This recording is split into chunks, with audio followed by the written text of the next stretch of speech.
It is the 17th of March 2014. Many thanks for joining us on Ebru African News this afternoon.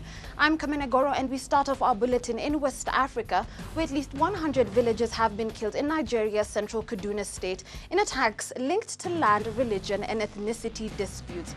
Now, the unrest in central Nigeria is not usually linked to the insurgency in the northeast by the Boko Haram. Heavily armed men entered 3 villages in the Kaura district in the south of the state. It's not clear who was behind the attacks, but residents blame herdsmen from the Fulani community. The attacks in Kaduna came only a day after reports emerged of 69 people being killed over several days in northern Katsina state, where dozens of armed men arrived in villages on motorbikes. The unrest is not linked to the insurgency in northeast by Boko Haram, which wants to impose Sharia law in northern Nigeria.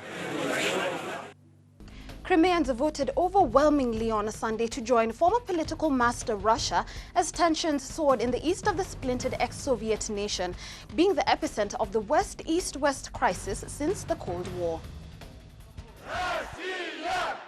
On the streets of the Crimean capital Simferopol, patriotism for a country these people don't yet belong to. In Sunday's referendum, people across the peninsula voted overwhelmingly to leave Ukraine and join the region's former political master. Dear friends, I congratulate you for this incredible event. We're going back home. Crimea is joining Russia. Voters were asked to choose between joining Russia or becoming an independent state within Ukraine. According to preliminary results, around 95% of people opted for rule by Moscow. I asked God to return us to Russia. International condemnation about the result and the referendum has poured in.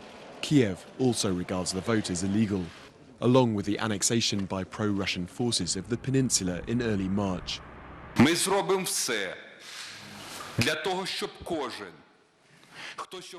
We will make sure that all those who feel free today under the cover of Russian machine guns know that they will be held responsible for separatism and trying to destroy the constitutional order.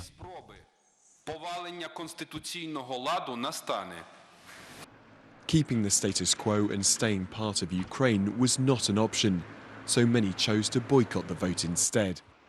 Stalin deported Crimea's indigenous Muslim Tatar community to Central Asia in Soviet times, and they have no desire to see power shift to Moscow.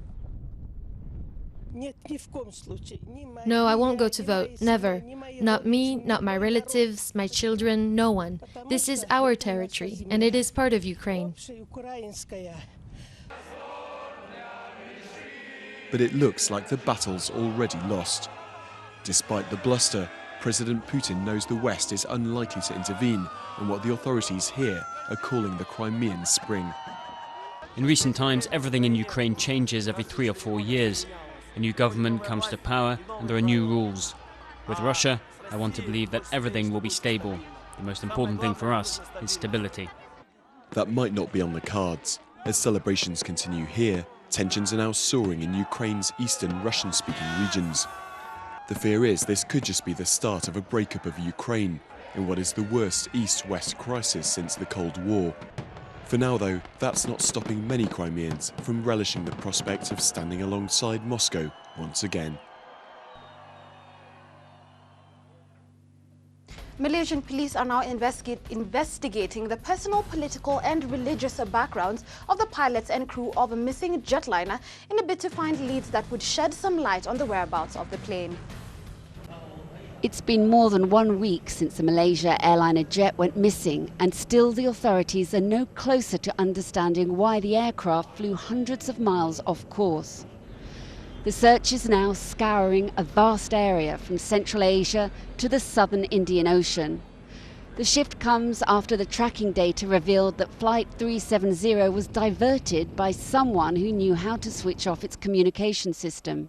Malaysia has contacted countries including the US, China and France for further satellite data.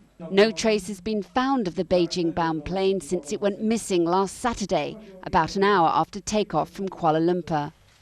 The search area has been significantly expanded and the nature of the search has changed. From focusing mainly on shallow seas, we are now looking at large tracts of land crossing 11 countries as well as deep and remote oceans. The number of countries involved in the search and rescue operation has increased from 14 to 25. Homes of the pilots have already been investigated. Authorities are collecting information on the rest of the crew and passengers. For the families and loved ones of the 239 people aboard, tensions boiled over Sunday in the Chinese capital.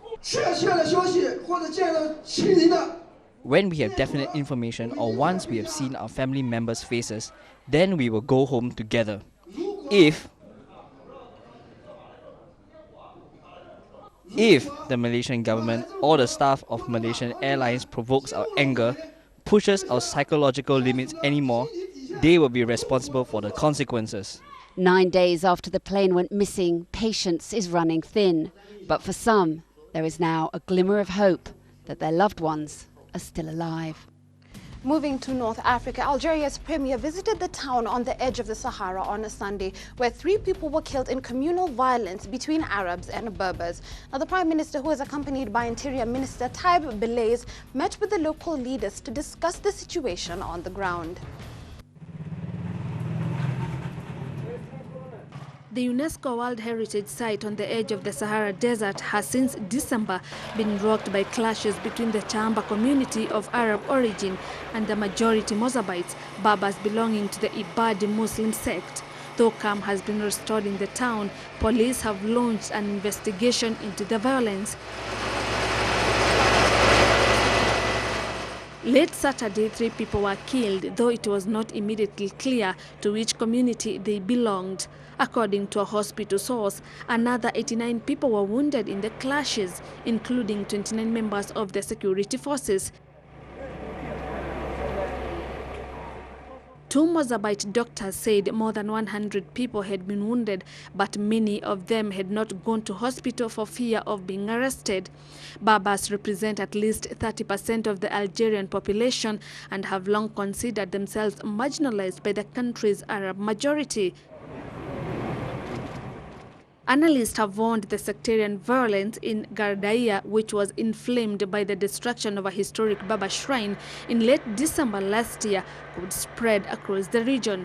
The 2 communities have coexisted for centuries, but limited economic opportunities, despite Algeria's vast oil and gas wealth, have aggravated tensions. According to a local leader, the latest clashes erupted when members of some 200 Mozabite families, driven out by the mixed Haji Massoud quarter in January, returned to inspect their homes.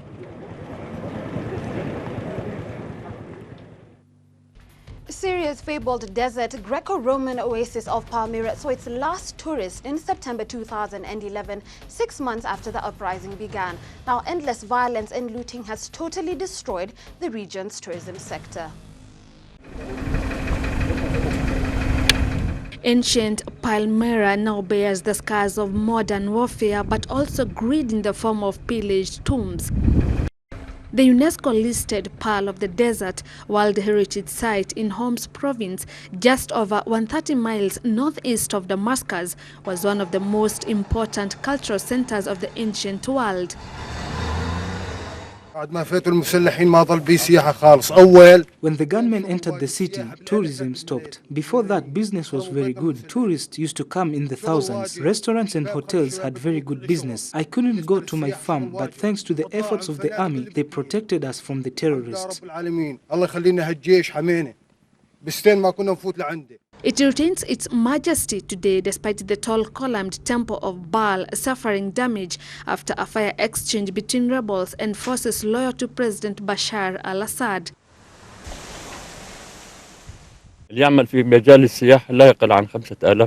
At least 5,000 people worked in the tourism industry with their families. They worked in the hotels, restaurants, the tours, and as street vendors.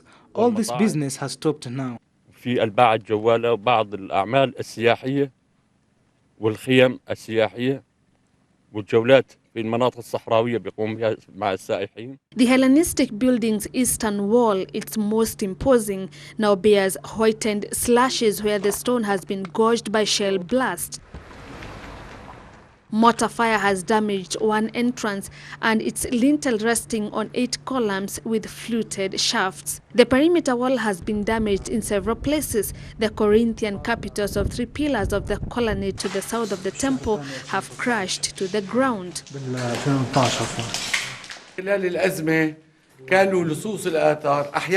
Some thieves couldn't smuggle antiquities out of Syria during the crisis, so they hid them in the secret places. These collections of artifacts have been found hidden under the floor of a house in Palmyra. The authorities had found them and brought them to the National Museum.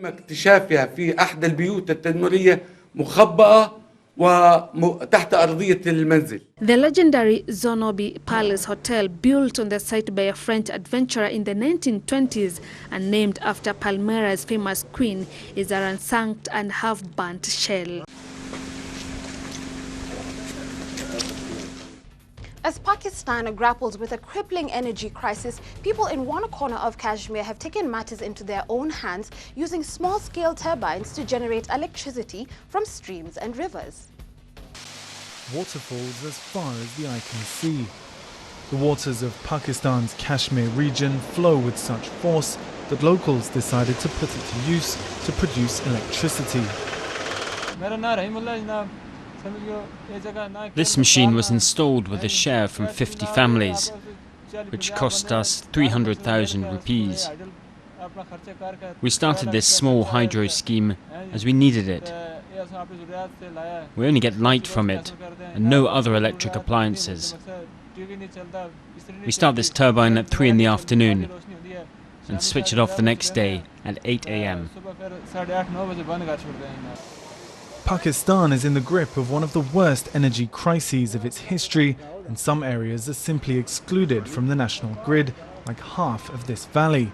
So the villagers turn to these homemade turbines to transform their daily lives.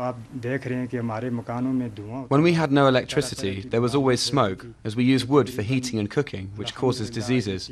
Since we installed this project, thanks be to God, we have gotten rid of these diseases and gained other benefits. But this isn't enough to supply everyone. Every year, Kashmir's forests are gradually cut down to provide wood to burn. Cutting down trees is a big loss. Using wood for heating and cooking causes health problems. If the hydel is promoted and new projects are set up, it will fulfill all the requirements of the people, like cooking and heating, and it will save the cutting down of green trees. Kashmir has a huge potential for hydroelectric power, but at the moment, dams like these are only producing just over 10% of their capacity. The electricity generated goes to the grid, and not much is left for the people who live here. All the beauty of the Neelam Valley is dependent upon these forests, these streams, this neat and clean water, and this can only be sustained if we are giving them the clean energy, which is the hydel energy. The local government has promised a large-scale dam slated to be finished by 2016. While they wait for projects and investment to arrive, the people of Kashmir will have to rely on themselves. We sum up our bulletin in Europe, where Paris has launched an alternate driving day scheme for the first time in nearly 20 years to tackle dangerous air pollution levels amid controversy on whether the ban is warranted or will yield results. But the head of an association campaigning for cleaner air slammed the measures as too little, too late. It's only the first time since 1997 that the French authorities have resorted to such a drastic measure. Today, only motorists whose cars have odd-numbered registration plates will be allowed to drive. On Tuesday, if the restrictions remain in place, it will be the turn of those with even-numbered plates. The spikes in pollution are starting to diminish, and now we are implementing alternative driving days as some kind of last-minute reaction, even though it won't be effective. In my opinion, a certain number of car drivers will reject the measure, which I completely understand. Electric and hybrid cars will be exempted from the ban, as well as any vehicle carrying 3 or more people. The president of the lobby said that if nothing was done to tackle the powerful diesel lobby, pollution would simply continue. Pour réduire la pollution, déjà, il faudrait que le gouvernement... To reduce pollution, the government needs to have a real action plan. And we need to be able to implement the anti-particles plan. We need a strong state that resists the lobby groups and can commit to developing economic plans for the car industry. We can draw lessons from big cities like Copenhagen and to set ambitious goals to reduce atmospheric pollutants. De réduction des polluants atmosphériques.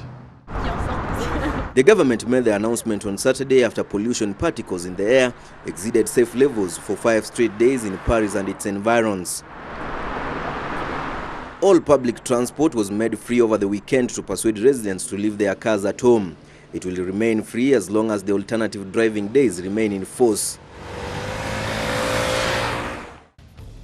That story wraps up our bulletin for you this afternoon. I'm KAMENE, GORO, and from the entire Ebru Africa team, do have yourself a splendid afternoon.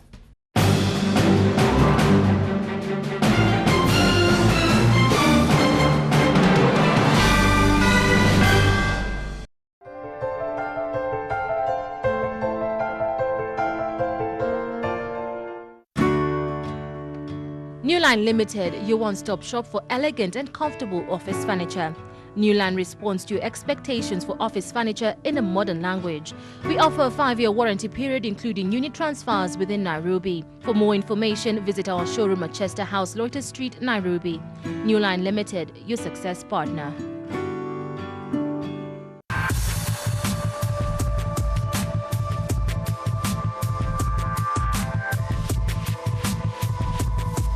Floma, professional makeup.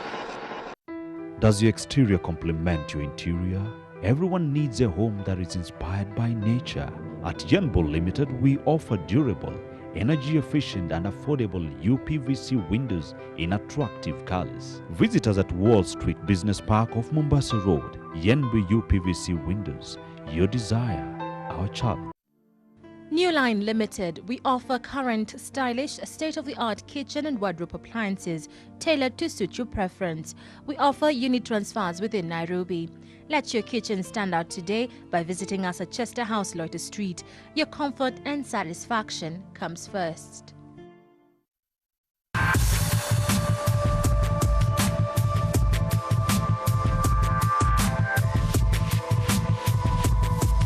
Floma, professional makeup.